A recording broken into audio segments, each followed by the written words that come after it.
இன்னைக்கு சாங்கா episode number 4. Love situation மட்டும் தான் சாங் சொல்லுவீங்களாக்கா?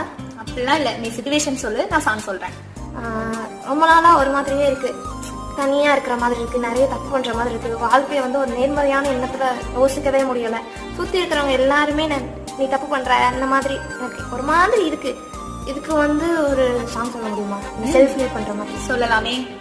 இந்த சாங் கேளு. வெற்றியை போலவே ஒரு தோல்வியும் நல்லதடி, வேப்பம் பூவிலும் சிறு தேன் துளி உள்ளதடி, குற்றம் சொல்லாமல் ஒரு சுற்றம் இல்லையடி, இளையும் புன்னகையால் நீ இருட்டுக்கு வெள்ளையடி, தவறுகள் பண்ணி பண்ணி திருந்திய பிறகுதான் நாகரிகம் பிறந்ததடி, தவறுகள் குற்றமல்ல சரிவுகள் வீழ்ச்சியல்ல பாடம் படி பவள கொடி, உள்ளம் என்பது கவலைகள் நிரப்பும் குப்பை தொட்டியில்